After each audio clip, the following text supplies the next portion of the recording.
All right. So, thank you guys. We're going to get started. Thank you all for joining us today. We are here to tackle a topic that I think, other than world peace, is one of the most challenging topics of our time. So we're really lucky to have some of the greatest thinkers in our region and participants in the different aspects of healthcare and the insurance world. So I'm really excited to be here today and to be your moderator. My name is Lisa Gritzner, and I am a partner at California Strategies. We are a full-service lobbying and public affairs firm here in California, and one of the largest, and I'm excited to be a part of this discussion. I'm also the former chair of VICA, and I'd like to thank our track sponsors this morning, Mission Community Hospital and Pacific Federal, as well as our panel sponsor, my people at Kaiser Permanente. So, all right, thank you, yes. The biographies of each of the panelists are in the journal. So we'll just do brief introductions and we'll get down to the meat of the conversation today. So right immediately to my right is Ross Pendergraft, benefit consultant for Gallagher, and he's a vice chair of VICA and longtime colleague. We have, I'm going to go in order here. We have Paul Young, SVP of Public Policy and Reimbursements for the Hospital Association of Southern California.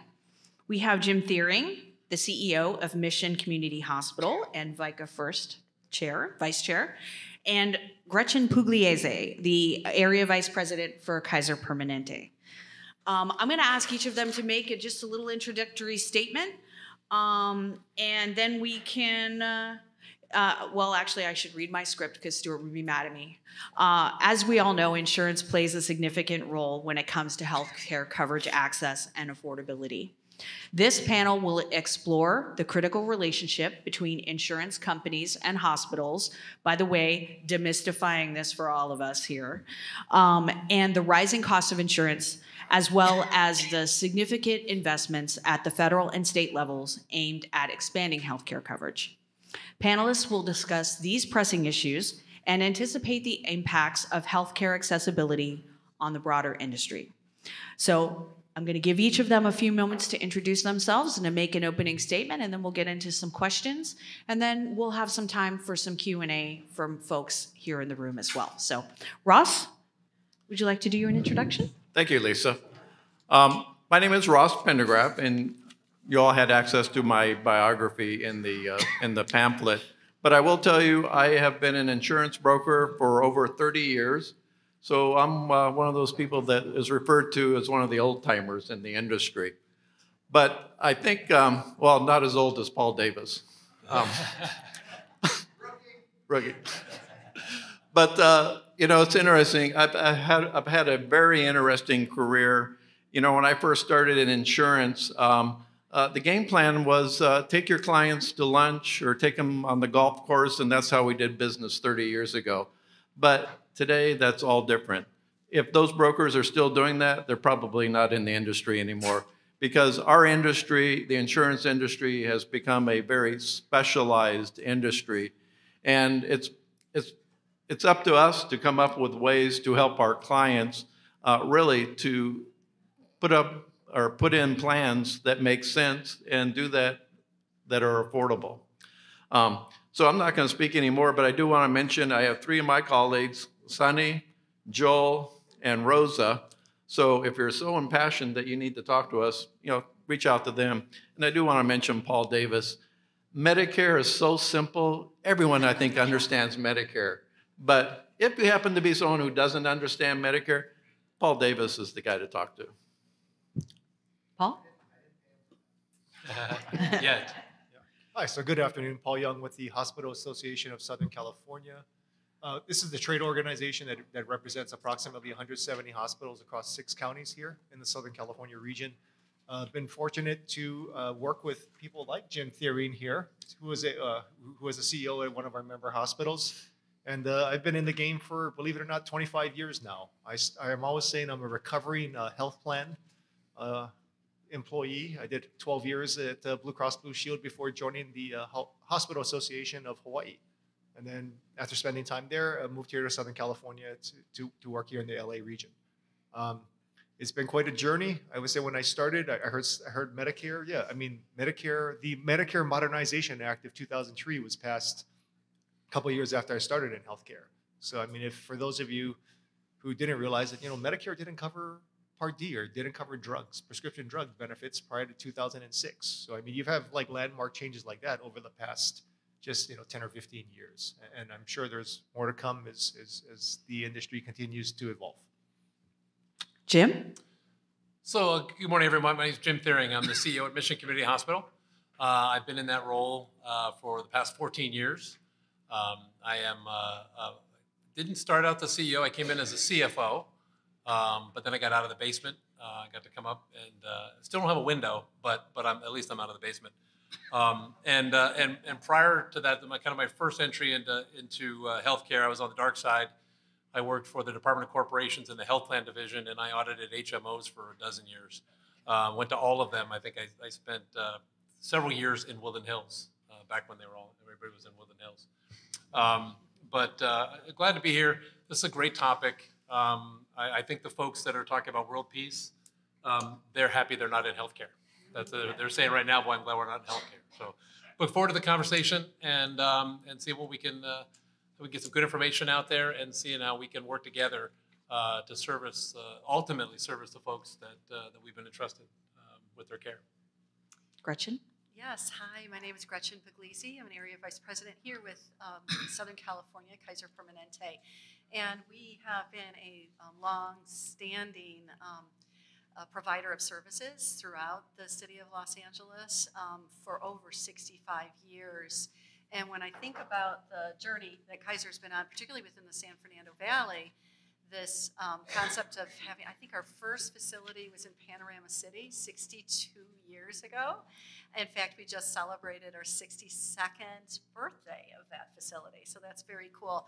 We serve over 760,000 City of Los Angeles residents, and we're also one of the largest employers in the Valley with 9,500 employees between the Woodland Hills Medical Center and the Panorama City Medical Center. That includes about 5 medical office buildings throughout the Valley and our newest in Porter Ranch.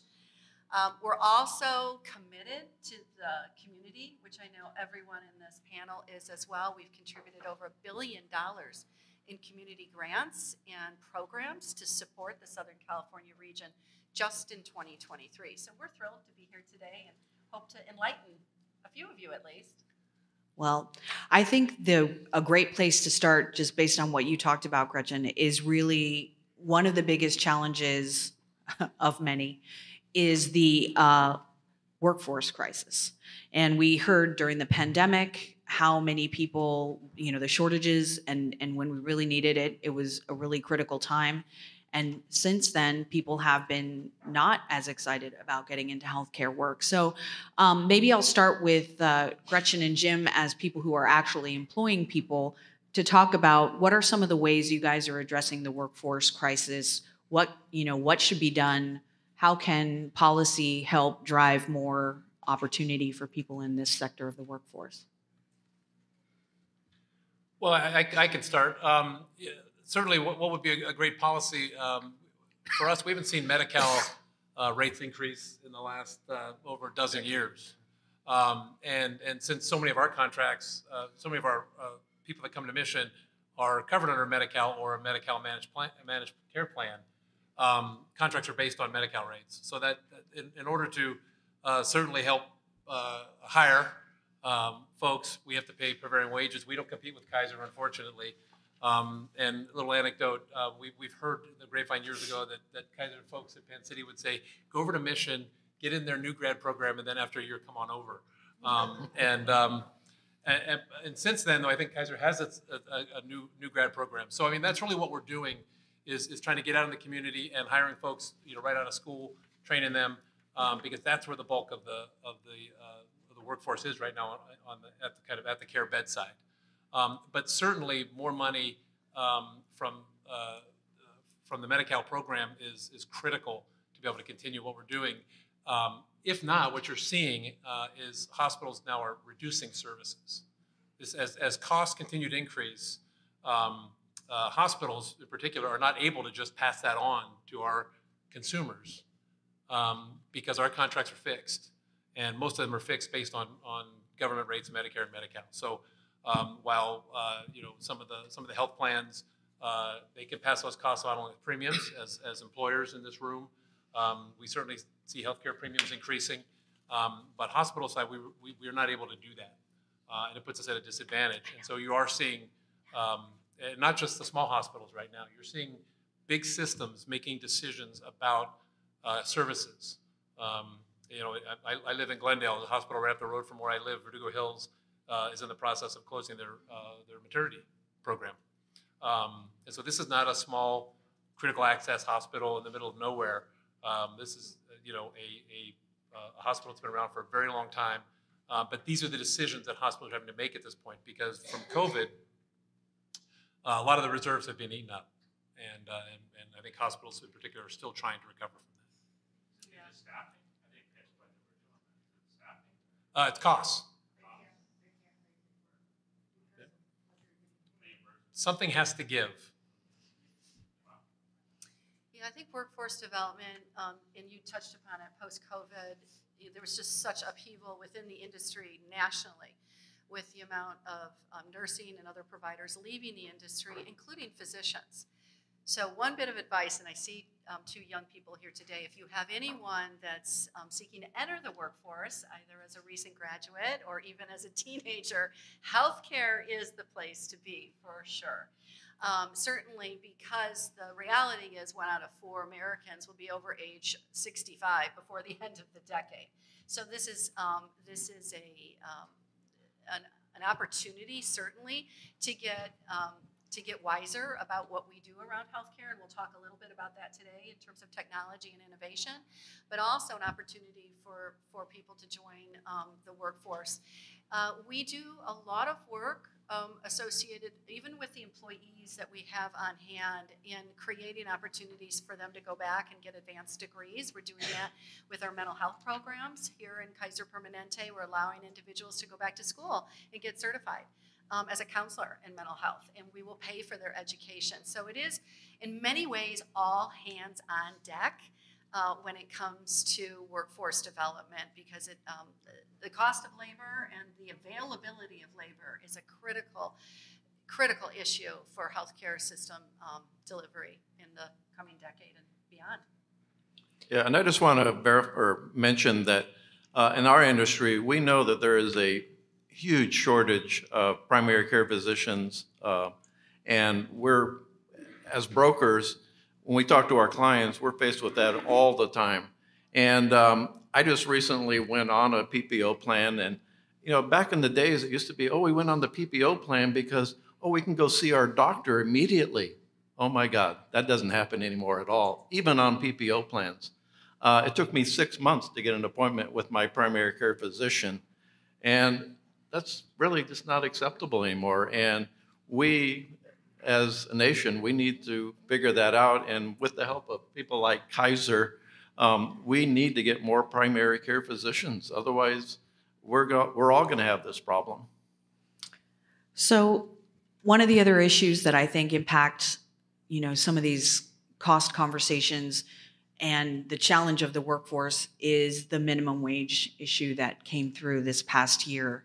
And I had the opportunity to work on this issue with HASC, my colleagues at HASC. And I think one of the things that was so surprising is picking and choosing which hospitals have to do which type of payments. So if you were a public hospital, you were exempted from the $25 minimum wage.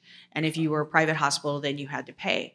And it creates all sort of disincentives and inequities in the community. And so maybe if you would like to comment on maybe Paul, since you guys were so involved from that perspective, and if anyone else would like to weigh in on just how policies like this minimum wage make it so complicated in California and creating haves and have-nots.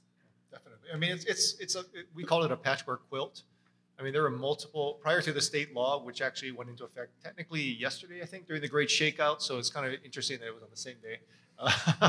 But there was a number of hospitals that voluntarily actually started the new minimum wage even back in April, because before they had passed all the different extensions with, I think it was, I can't remember what law it was. It was SB 525, and it was SB 818 or something like that was the extension to October.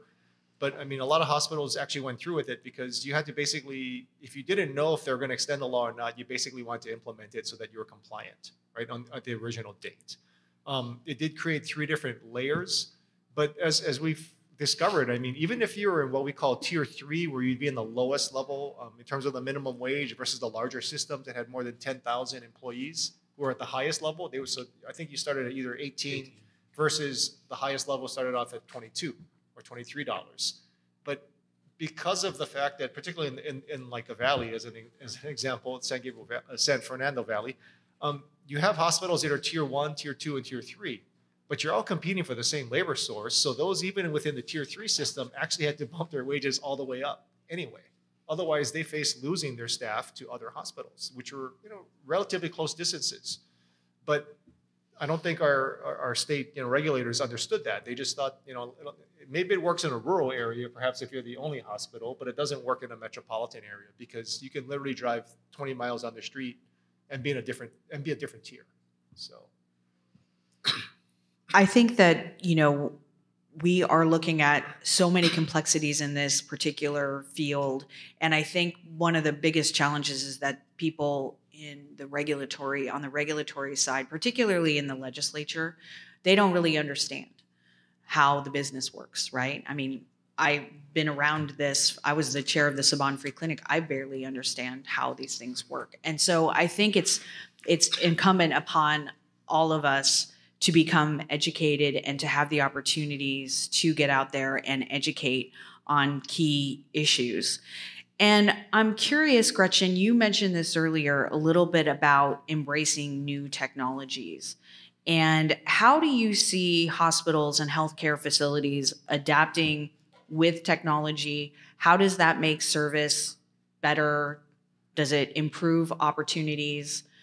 Talk a little bit about how you guys are investing and what role can innovation play in both improving care delivery, efficiency, and also maybe even education in the broader world.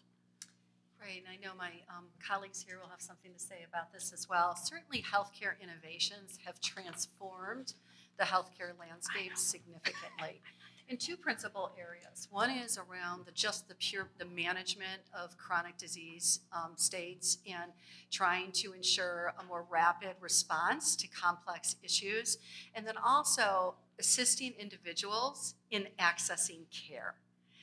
We talked a little bit about the need for more primary care physicians, and there aren't enough medical schools to meet the need.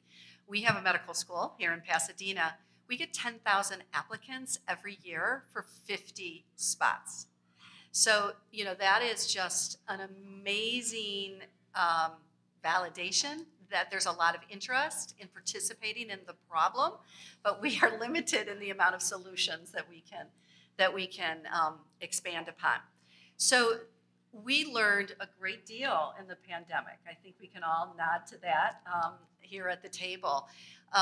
The benefits of having a very large and expansive integrated care delivery system, such as Kaiser Permanente. We have the 2nd largest electronic medical record system in the United States, just behind the VA.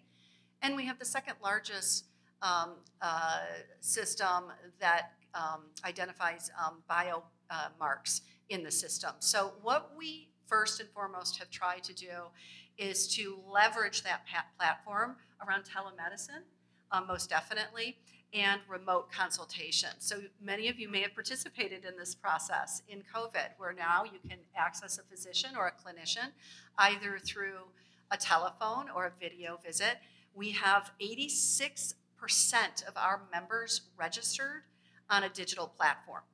That's well over 9.9 million patients registered to access services and consultation remotely.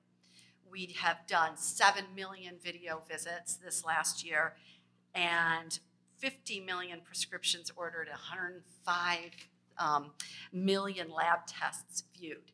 What does that mean to all of you? And what does it mean to you as an employer? It means efficiency. Individuals can access required healthcare services in an efficient manner, maybe not taking as much time away from the work or from family time. So there's a speed to efficiency there and very high member satisfaction when you deploy this kind of aspect. And I would, during the pandemic, I think we had 80% of our visits were telehealth. It's normalized now, post-pandemic, about 30%, maybe in some cases 40% are conducted via a telehealth mode of communication. Most have returned to in-person, but the capabilities are endless when you understand that particular technology. Probably the one item that is on everybody's minds right now and for policy makers is AI, right? I just reviewed with our some colleagues in the industry the amount of artificial intelligence state bills that are going through Sacramento right now, one of which was very widely vetoed by our governor just recently. But there's a lot going on in AI and healthcare transformation and innovation. It is quite understandably, the potential is endless, but you have to be incredibly vigilant and disciplined in how you use AI. So I mentioned the expansive platform that we have in terms of patient data or big data, right? Well, you have to be responsible with that data. So it isn't a matter of just flipping a switch and converting everything to AI. You have to go through a systematic approach to understanding what issues you're trying to solve, how you can measure results, and how it impacts the workforce. So a lot of what Kaiser's been doing and continues to do is to understand how we can grab a hold of this technology and make it both meaningful and relevant when it comes to the patient member experience. And I'll give you a really quick example, and then I'll let my colleagues jump in here. For those of you that have been in the Kaiser system or in our community or in community providers, you see the installation of computers in physician offices, right? Or iPads. So what that has done over the last 10 years is really kind of focus the physician's time to a computer module versus the patient. And that wasn't well received by our patient population. They were so interested in capturing everything that was going on in the visit and making sure that there was an accurate record within the medical system, that it took time and listening power away from the patient-doctor relationship. We have implemented throughout our region now something titled ambient scribe technology, which is kind of, I mean, it seems like, well, of course you would do this, but it's having meaningful impacts on patient-doctor relationships. So we now use AI technology simply to listen in the background as to what the patient-doctor conversation is, and then it goes through, just as you would expect if you've played with AI right now, a recording, a transcript of the conversation, packages it all up, cleans it up, and then presents it to the physician, and the physician has the ultimate accountability in any AI component to sign off on what is being released, but it is a much more efficient use of the physician's time and a huge patient satisfier, because now the physician is talking directly to the patient. So that is a real-time example of how we're layering AI, not as a replacement to a physician or a provider, but to augment and as a tool to improve the member-patient experience. I want to ask one more question on our hospital side, and then we'll move into some of the other elements here that are such an important component here. And Jim, one of the most important bills that I know you guys were pursuing as an industry in Sacramento was on the seismic safety issue. And unfortunately, it didn't go, I think, the way that the larger hospital or the hospital groups thought it should. So can you comment a little bit about that issue and why it's so important? Sure. I think the biggest issue with seismic is how much of the hospital force is in seismic space that doesn't meet the current conditions. And just a caveat, That doesn't mean that hospitals are going to fall down. Doesn't mean they're going to collapse. The current seismic standard is that everything will work in the hospital after a large earthquake. And while that's a great ideal, is it necessary that your outpatient department, meeting space won't be available? So it's critical to realize you got 2030, and 14 years ago, 2030 sounded like a really long way away. It doesn't so much anymore. And it's just the sheer cost. Fortunately for Mission, we have a relatively small seismic project that we need to do. Although I still don't think there's enough bandwidth in the construction companies, in the regulators who have to approve all this stuff to get that done, to get our small project done. So really, and then for 3 years of COVID, where everything came to a halt, with the exception of providing care to a very sick population. There needed to be some relief to give a little more time to get into compliance. This is a multi-billion-dollar concept for California, and as of right now, as 1/1/2030, hospitals that are not in compliance, they will have to shut that down, those areas, which would have a very negative effect on the care system, which is already tasked today. So I think we'll be back to the drawing board again, trying to do this, and because the reality is a lot of the larger systems are not going to be able to get it done, and so then what? Then what do we do? Do we shutter these units? Do we shutter these floors and create longer lines in the emergency room? Create longer waits to see to get care in a hospital? Paul can certainly talk about what CHA and HASC, kind of what the plan is going forward. But we'll go back, get back to the table, and continue to try to get a reasonable extension so that we can get this done. Everyone in the hospital industry wants to get there. The question is, that the right use of all these billions of dollars at this particular time?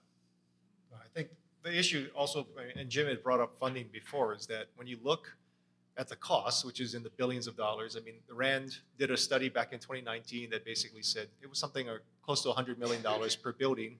So if you extrapolate that amongst all the buildings, which is like 500 something in the state that are not seismically compliant, right? You get to a very large number very quickly.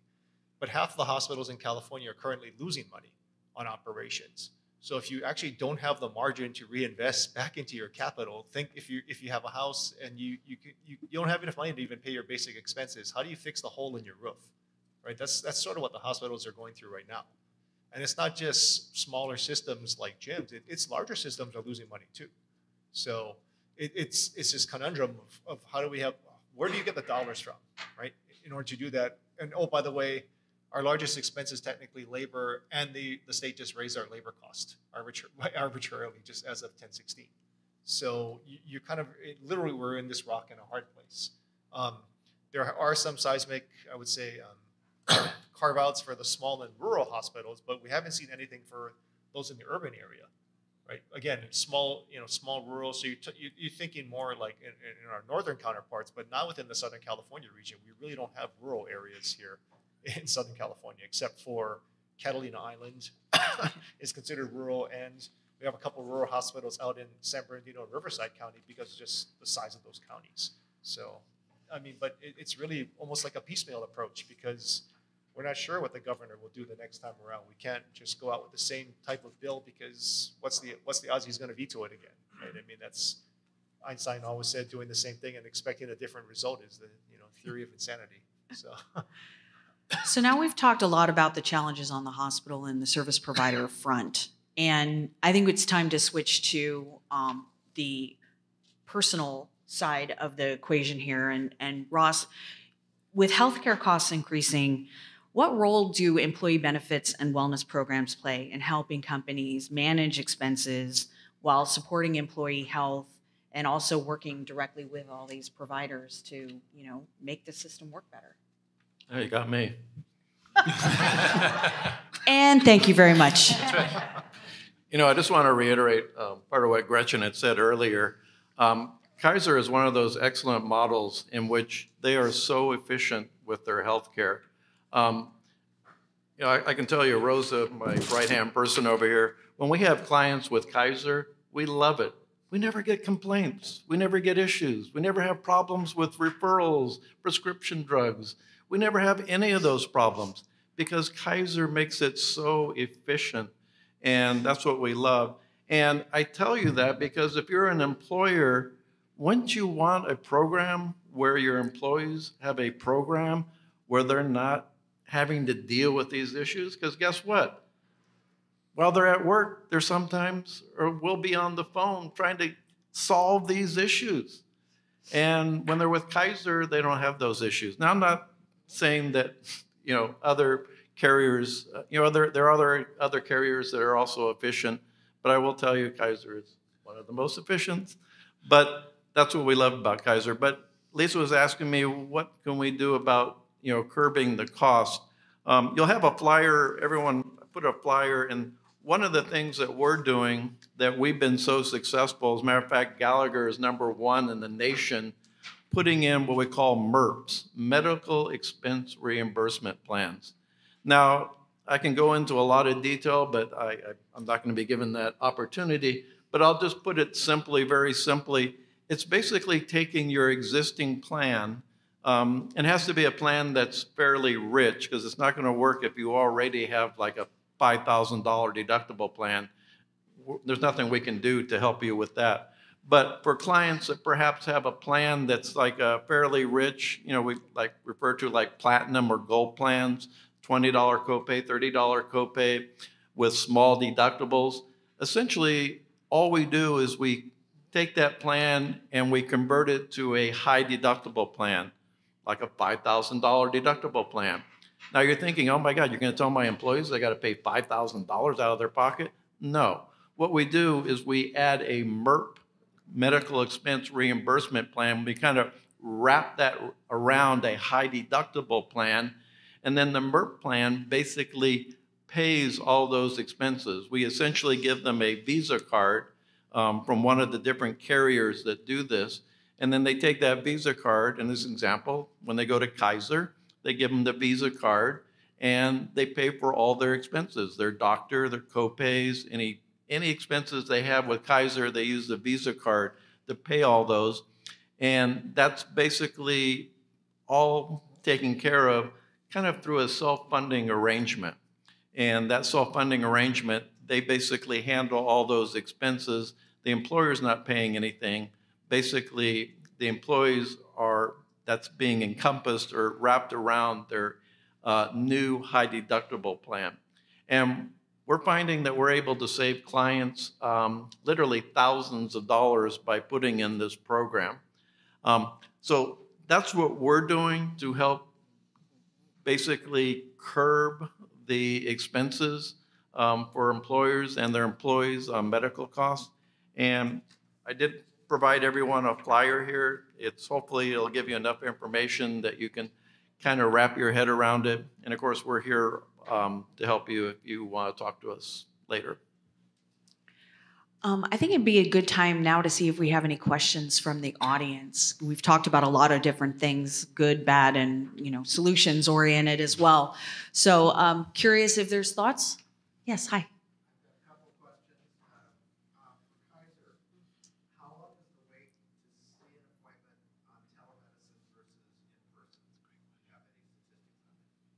Yeah, I don't, well, we monitor that daily, if not hourly. And it depends, for the most part, as to where, what the acuity of the situation is, obviously. We have most primary care available face-to-face within 2 to 3 weeks of request. And then many times you can receive a telehealth visit within same day or 24 hours. Thank you. Did you have one more question you wanted to ask? In terms of the lack of doctors available and the pipeline is just not working, I assume that we're going to see a lot more physician assistants and nurse practitioners. It seems to me there was some obstacle in the state of California. We're Anyone? Well, I'll just mention that that's, I think, where part of the future is going, because we can't, as Gretchen was saying, we can't hire enough doctors. So it's going to be, unfortunately, when I got merged into Gallagher from another organization, we lost our Kaiser benefits, and I had to go on Blue Cross Blue Shield of Illinois on a PPO plan, and didn't like it. But that's exactly what happened. I signed up with FACE, and it was like 6 months to see a doctor. But hey, Mr. Pendergraft, we have a nurse practitioner that you can see right away. And that was my first visit with FACE, is I got to see a nurse practitioner within like a week, and basically rewrote all my prescriptions and took care of me. And actually, I was very satisfied with him, even though he was not a full-fledged doctor. Yeah. Ancillary providers are a big part of the solution going forward, for sure, right? Yes, absolutely. Yeah. But there always seems to be friction, right, with scope of practice. I mean, I grew up in Hawaii, so I mean, same thing. We had the same issue with dental hygienists, and dentists basically say, no, thou shalt not do more than X, Y, and Z. So you have the same thing where, with nurse practitioners, NPs, and the PAs, of physicians not wanting them to really practice full scope. It's unfortunately, there's a lot of interests, right, that they're trying to protect. Well, and also there's a shortage of slots for PAs and NPs as well. That's a very impacted program, and so there are more people trying to get into those than slots. So, yeah. I see a question there. Yeah, I'll ask this question. So I'm Joel with Gallagher, I'm a medical broker, and I feel like I'm a part of the solution working with you guys to address things. And I've been in the business for about 26 years, and I've had 26 years as a rep, either on the carrier side or on the broker side, of delivering average of 10% increases year over year, which has exceeded the consumer price index. So I'm asking this question respectfully, because I feel like I'm part of the solution working with you guys to find a solution for the employer fees. What do you guys, are you facing, and maybe I'm looking more at the hospital systems here, what are you guys facing as your biggest challenges? And I think Paul had mentioned your biggest cost is labor, right? You were on your side. And then what are you doing about at your position of your companies to address those issues? If it's labor costs, are you working? And I have a daughter that's a nurse, just graduated from U of A, and she's awesome, got a job. She's working at Cedars, Huntington Hospital. But the challenges, even within the nursing program, it's trying to get more people into the system. The challenges are at each of the colleges having rotations, availability of rotations, so they're limited. U of A has 50,000 students. Their nursing program has 140 people in it, so they can't expand that, right? So that's a challenge. So I'm just throwing that out there, maybe for like Paul or whatever. But what are the challenges that each of you are facing, and how are you addressing it from the cost perspective? Well, I think for us, it's the revenue is limited. I mean, we have contracts in place, as I said earlier, and it's based on usually some kind of percentage of Medicare, percentage of Medi-Cal. So that changes as Medicare and Medi-Cal changes. I believe the Medicare market basket was 3.5%, I think, on average. It's 2.9 last year. 2.9. Even less. Sorry. Yeah, I mean, yeah, and so that doesn't keep it, and that's all on the contracts I have that are Medicare or Medicare based. That's all the additional we're getting, and I can tell you our labor went up by a lot more than 3% in the last 3 years and continues. So there's that struggle. It's the constant. It's not an ability to just raise our hospital rates to be able to get more revenue. That has a very little impact, if any, on the revenue. And we talked about labor. Certainly, that's the biggest cost for us. But even supplies are up. I mean, we don't know what the solution is right now, and what we're trying to get as lean as we can, cut where we can, but you can't cut anything at the bedside. There's nurse ratios and things like that. What happens is you end up reducing your nurse assistants because there's no ratio for that. So some hospitals have gone to total patient care where RNs take total patient care. There are no assistants, and so that's what some people have to do. Or limiting services, looking at services that you don't have to have that maybe cost a lot of money, such as OB, which you're seeing those things being looked at now that were never been looked at before. So the key is, how do you pay for rising expenses? You need rising revenue, and that's and in California it hasn't been that much. Yeah, and you can't put it on the backs of the employers either, right?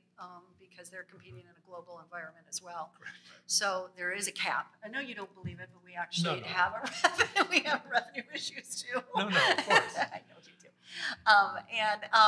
And so it's a very complex problem. It's one of the reasons why Washington hasn't been able to solve it, because it is very complex, and you have to study it to understand it, and economics is a big part of it.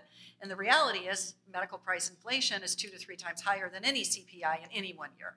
So that means the cost of labor and cost in services and supplies is historically runs higher in the medical industry. As an well, I think from an employer perspective, drug capping is a really interesting subject. There really is no reason why the United States has to pay higher for a drug than other developed countries in the world. So it is a multifaceted kind of all hands on deck concept right now, because your health plans, your hospitals, the employers, the brokers, we can't solve it alone. We need each other. And we need, and this is not a popular subject right now, we need government to help solve these issues. So I would suggest that as an employer, if you have a voice in Sacramento or in DC, you actively get involved on the whole pricing components associated with services and prescription drugs. Yeah. So Gretchen, you kind of touched upon it. I mean, when you think about healthcare, let's say, I don't know, Jim, what 40%, well, depends on the hospital, but on average, roughly 40% of the population is covered by Medi-Cal, let's say 20% by Medicare, and then 40%, let's say, on the commercial side. The problem we have is that Medi-Cal pays 70 cents on the dollar, Medicare pays maybe 80 cents on the dollar. So then the other 40%, the employers essentially have to balance the books to even get us to cost to keep the doors open and the lights on. But how much can you continue to pass on, right, to the commercial sector? Because as all of us start to get closer to Medicare and retirement, that ratio gets smaller and smaller, right? And it's not sustainable. What other business, what other industry allows you, you mentioned it, Joel, a 10% increase over time? What other industry allows you to raise your prices every year by 10%? I mean, that's just unacceptable. Maybe gas. Well, that's a whole other subject, and it's unique to California, unfortunately. But yeah, I mean, so it is. It deserves our attention. And I just want to mention, a lot of people want to blame the insurance companies, and yeah, there might be something there. But the reality is, when ACA was passed, there's what's called the medical loss ratio. Insurance companies are only allowed to make so much profit. I think it's 5%. I don't know. It's 5. It depends on whether it's a small group or large group. So the reality is the insurance companies just can't arbitrarily go, oh yeah, we need to just up the rates by 25% because our shareholders need more money. That doesn't happen. The reality is, and I think you've kind of have heard it here, with the rising cost of everything, the rising cost of what everyone has to provide in order to provide for healthcare, it's those rising costs that are contributing to the rise in our health insurance premiums. And maybe I'm going out on a limb, but I think Congress needs to do a better job. And I can say that because I think we have too many Congress people that are being bought off, you might say, that don't have an interest in really protecting. Influenced. There you go. They're being influenced. Yeah. I mean, when you have a congressman or anyone, and one of the pharmacies is funding their campaign, well, guess whose side they're on? They're not on the side of the consumer. So I don't know if we'll ever get to a point where we can get rid of the dollars that our legislators are getting. But that would be a start, because I think if they weren't getting those big dollars from big pharma, maybe they would act a little differently. I think we have another question in the corner there. You know, it's not so much a question, but I'm not in the hospital side of healthcare. I am the executive director of a federally qualified health center, which means that 85% of our patient population fall below the federal poverty. And as a small federally qualified health center, I've been spending a great deal of time dealing with two different pieces of legislation. SB 525 hits the small community clinics just as hard as it hits a large hospital system like Providence or Jim's Mission Community, which is much smaller. And I was not impressed by the fact that somehow the governor would realize that it was going to cost as much as it's going to cost. They carved out public hospitals. Now, if they are trying to make sure that healthcare workers have a living wage, which we all know is something we should be trying to achieve for our workforce, why is it that the state hospitals are not obligated to meet that same standard? Because I have a workforce of 125 employees. We looked at it in January and took our people up to that level because we knew we were going to have to do it anyway. But the cost is going to impact what else we're able to do. And then the other piece of legislation that I'm spending way too much time on is trying to promote the passage of Proposition 35. Because as you're talking about the healthcare climate in California, one of the issues is the Medi-Cal rates that are paid to private physicians, including specialists, have not been raised in 12 years, and California is number 42 down. We're nowhere near the top. We will, if we came even 10 points up, we would be able to recruit more primary care doctors into California.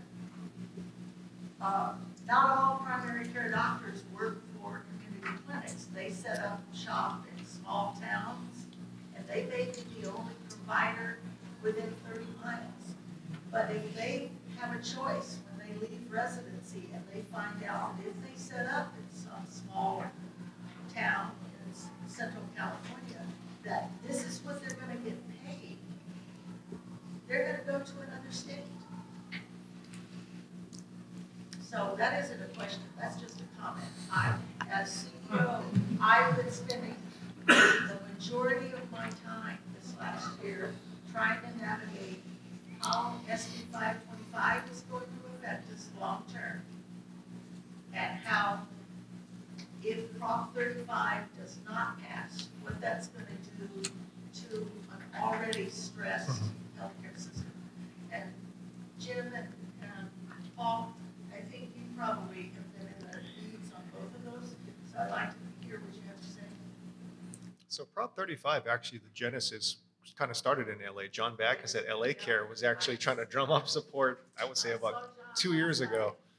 Yeah. But it's so, I mean, for those of you in the room, it's interesting that in healthcare, you actually self-finance your own raise, basically. You impose a tax or a fee on yourself, you give it to the state gets federal matching funds, and they work through the managed care plans to pass it back to you. So basically, if you give $1, you get $2 back, essentially, because of the federal funding. But it's like, so if you can imagine if you work for any other employer and said, well, you know, Jim, I want a raise, I'm an RN. Okay, well, give me $2, Paul, and I'll give you back 4. Right. You know, and I'm going to tell you, you got a $4 raise.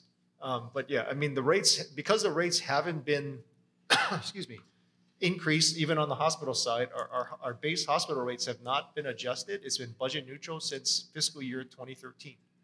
So if Jim or any hospital in Southern California does a delivery, it's about $3,000 to maybe $3,300, and that's a 2-day stay for just obstetrical delivery, right? That's not a cesarean, that's just regular, vaginal birth, and it's basically stayed constant. right? So basically what happens is we actually have to self-finance our raises every year through programs like Prop 35. So Prop 35 is on the MCOs, on the Medicaid managed care plans, and hospitals have their own. Basically it's not a proposition anymore. It was, about a decade ago. On the hospital side, we ran our own proposition back in the day. But I mean, you actually have to increase it year over year in order to basically try to eke out some increase in your revenue, because the state basically has kept it flatlined. So they need to invest more dollars themselves into the Medicare program and not rely, unfortunately, on the provider industry to do it kind of for them. Right? That's a huge issue. Thank you for sharing your thoughts. And I was, again, very involved in the $25 minimum wage here in LA County. And, we were trying to get the community clinics involved as well in that conversation, because we knew how devastating it was going to be. And this isn't a criticism. I think it's just a sort of also the state of play. I think a lot of people were afraid to come forward and actually talk about it. Right. And I think that's one of the things that we really do have to do better at as an industry, is advocating, because the nurses and a lot of the labor unions are so much more willing, organized, capable, and able to get out there and tell their side of the story. And I mean, even on the seismic issue, one of the number one opponents was the nurses union. Now, what's ironic about it is, yes, of course, we want to work in a safe hospital environment, but when you can't expand your facilities and you have to shut them down, that doesn't make any sense to me, right? So we have to do a better job of being able to not use the industry and the things that we need in the industry as political footballs, right? They opposed the seismic bill because they knew the hospitals wanted it, and they're mad and they want to get what they want out of it. And so they flex their muscle, and they have considerable muscle. And then you get the governor to veto the seismic bill, which was the most important thing for the industry. So the politics of this are real, and the impacts are at our level. So, they're playing big political games with one another. The governor is playing big political games. Oh, I guess the state hospitals don't have to do any of these things, right? And that's not the deal that was cut, right? I mean, that came out very last minute, and there was a huge disappointment to the industry folks who were there every day, day in and day out, trying to negotiate this solution. And it was like, if it was going to be fair, then it was going to be fair, right? We didn't want those changes, but if it was going to apply to everybody across the board, then that was at least a level playing field. And then all of a sudden it's like, nope. So, I mean, I think the theme of today is the challenges are real. It's like that little game of whack-a-mole. You hit one thing and the next thing pops up. And we have to do better, I think, as being organized as the labor folks are organized. And we need to have an ability to tell a better story about these issues that are so incredibly complex. And this is where I'd like to make a plug for VICA, because VICA is so important to our industry. As an example, both Jim and I were regularly going up to Sacramento. We go up once a month to talk to our legislator and to talk to him about why we need certain issues handled a certain way. And as an example, we were talking about this $25 minimum wage. It's like, don't you realize there are hospitals that are closing down? We have a hospital in the South Bay area that completely eliminated the maternity. You can't get a baby. You can't have a baby there anymore because they can't afford it. So again, that's why if you want to get involved, if you want to do your part, come up and talk to us. As you know, VICA, we are a huge advocacy organization, and that's one of the things that we do is we go to Sacramento and we advocate. Now, you don't have to go to Sacramento. Just come to some of the government affairs meeting, some of the different committee meetings, and there you can make your voice heard and to help us to advocate on behalf of our businesses to make sure that we get our legislators to act in a way that's going to be good for businesses. Well said, Ross. Any other questions from the audience? Okay, I've got some more for our panel here. I'd like to talk a little bit about alternative-based coverage models. They're being explored as options to manage costs. And how do these alternatives fit into the broader healthcare insurance landscape?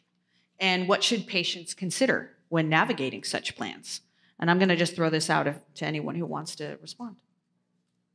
Well, I think I just responded earlier about the MERP plans. That's an alternative-based program.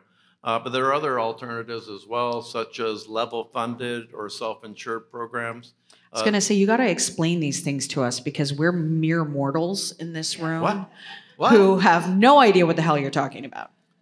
A level-funded plan is simply taking your existing medical plan and turning into a program to where you as the employer are actually designing your own medical benefits and you're actually paying for your own claims. And why that can be helpful is you can design plans that are more appropriate for your population. And then probably one of the biggest things that you get out of a level funded, which is a form of self-funding, and then the full self-funding programs, is a little known thing called transparency. Now, I hate to say it, but carriers don't like to tell you, like, what do you mean I'm getting a rate increase? Well, you had a whole bunch of claims. Well, tell me about them. No, we can't tell you about any of the claims. We can tell you that you had one claim over 50,000, but that's as far as we can go. So if you're self-funded where you're actually seeing all the claims, now you can start working with designing programs that are going to make your plan more efficient based on the type of claims that you're having. The biggest problem we have in our industry everywhere is diabetes. If you're able to actually really drill down to what's happening with your employees when it comes to diabetes, well, you can then be more effective in putting in programs that are going to help your employees curb and take care of their diabetes program. So that's what I'm talking about being self-funded, is it allows you the opportunity to have transparency so you can really drill down into where you need to focus when it comes to your claims. Thank you, Ross. I'd like to pivot a little bit into something that I know Kaiser spends a lot of time on, and that is preventing the need for all of the healthcare that we have in this country. And a little bit on diabetes is a really important issue. But can you talk to us about the wellness side of this? What are we doing? What is Kaiser doing? And Jim, I'd love to hear what Mission's doing on helping your patients and your own employees be able to avoid all of this costly healthcare. Yeah, I think, so the important thing to understand is that we're still talking about insurance. And at the end of the day, there is no free lunch, as we like to look for. There still is the, economic issues challenging healthcare industry around rising costs involving labor, supplies, everything we've talked about today. And you balance it as an employer with the amount of risk that that you can accept. And I think about Ross's comments, and I want to understand, from a customer perspective, in today's environment, how much risk do you really want to take, right? Because of the aging workforce, the increased costs, and the inability really to influence outcomes. So there is inherent in the background. Otherwise, every customer would be self-funded because they all believe that they can pay the bill, right? But in reality, it's a risk, and that's what insurance is all about. It is a risk-adverse industry. Now, when it comes to preventative health care, I'll take us up another 40,000 feet, which is how do you solve these problems long-term? We talked a little bit about being more active with our legislators and regulators. But it's also about population care management, and diabetes is huge, as Ross also mentioned. The grim reality is, well over 60% of the population is obese, and children are approaching 50% obesity. So you cannot sustain a viable population care program when everybody is obese. That's job number one. So I think the focus on preventative services is so vitally important because the minute that you start layering comorbidities and chronic diseases on top of individuals that are already obese or have other underlying conditions, it exponentially increases the cost to you as an employer. And it's, you know, a considerable amount of contribution to our gross national product. And it is not going down. So a continued application and disciplined approach to preventative health is job number one. It's not sexy. It's not new, but it's quite meaningful when you can manage a population over time to ensure that you're getting those issues addressed early before they become more complex and more costly. I think 80% of a client's chronic care management costs right now are due to cancer. So you have to think more focused about how you approach these complex care conditions. And we love personalized treatment.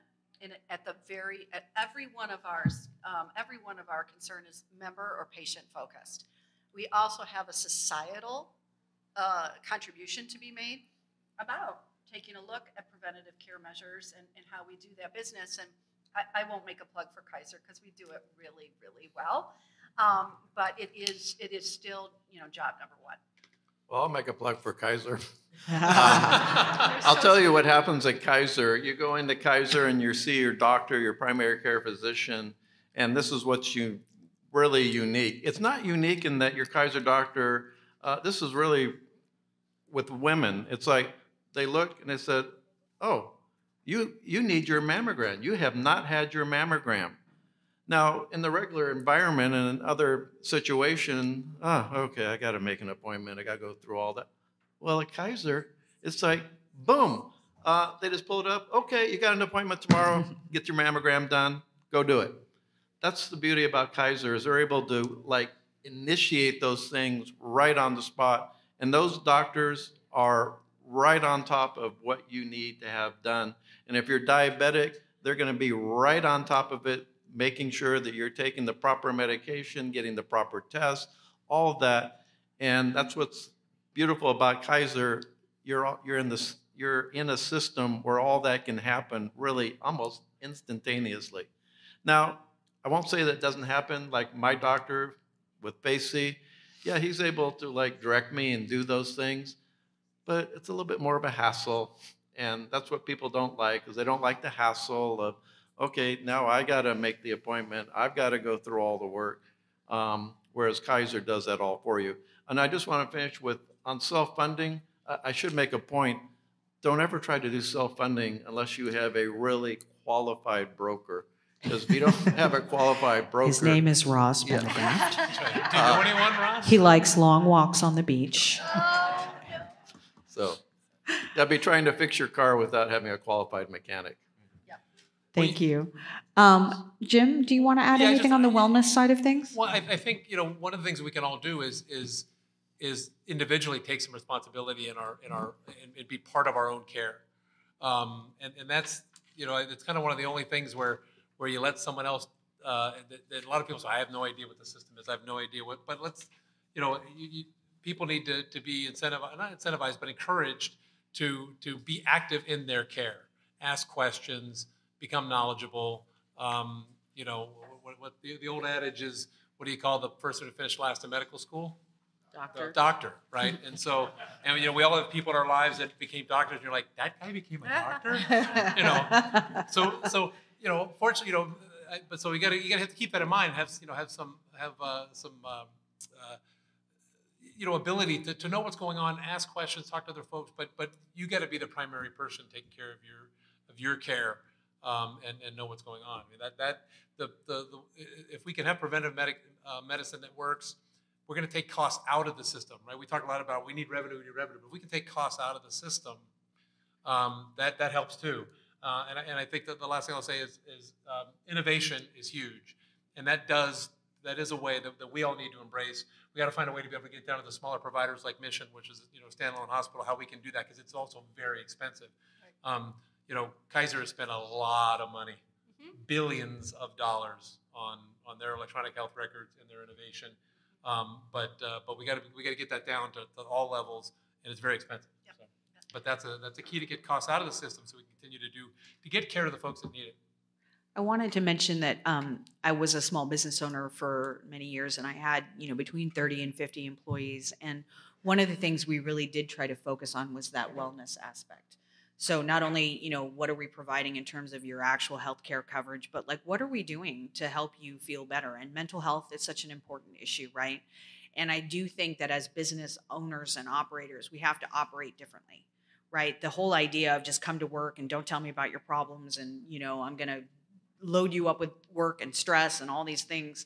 I think we do have to act differently, because people's mental health, the stress cases, the cancer, and the other chronic diseases that come as a direct result of that, I think, and the fact that now we're 24/7 on, the phone never stops, and there's emails, and you wake up and there's 47,000 things that you have to do, that anxiety, that stress, all of that, I think is an incredible factor. And so to Jim's point of like, we have to take personal responsibilities for ourselves.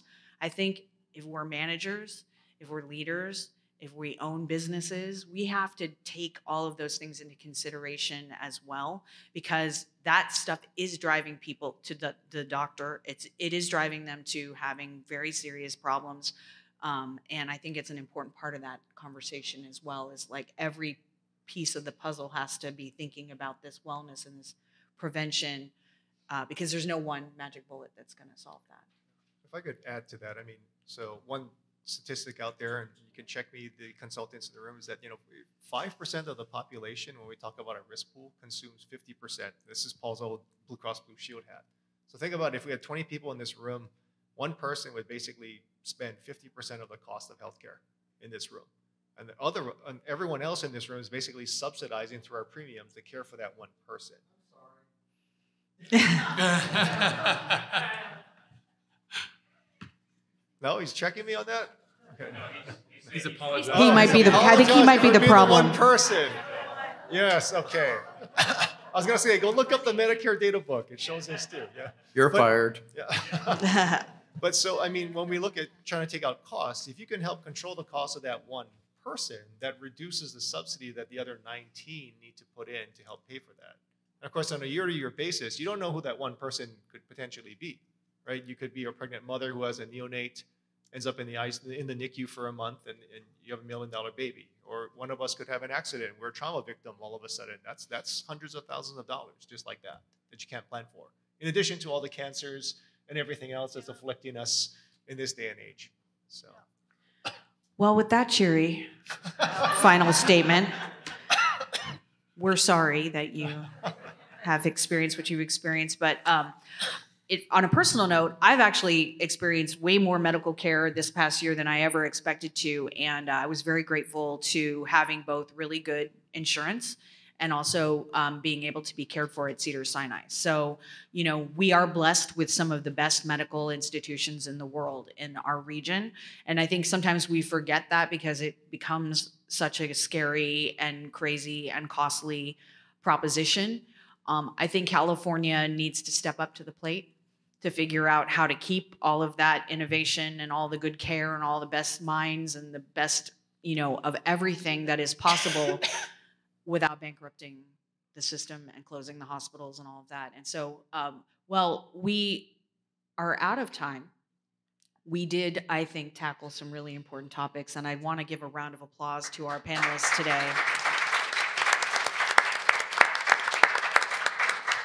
And I'd like to thank our track sponsors, Mission Community Hospital and Pacific Federal, as well as our panel sponsor, Kaiser Permanente. And thank you guys for spending your time with us. This one was a hard one. That you could have been sitting out there talking about sports and other fun things, AI, but you chose to come here because you realize how important this really is. So just a little bit of housekeeping before you leave. The luncheon program begins at 1 p.m. So in the meantime, you saw what an amazing exhibition group of exhibitors that we had here today, actually one of the largest that we've had for this particular conference. So very exciting to see that. Make sure you return your bingo card to the VICA registration table once you visit all of those vendors for your chance to win round trip tickets on Southwest Airlines, a signed football from the world champion LA Rams, jewelry from Kendra Scott, or a gift card to the front yard at the Garland. So thank you guys so much for being here. And what's the role? You must be present to win. Thank you all for being here today. Nice job. Thank you. It's fun.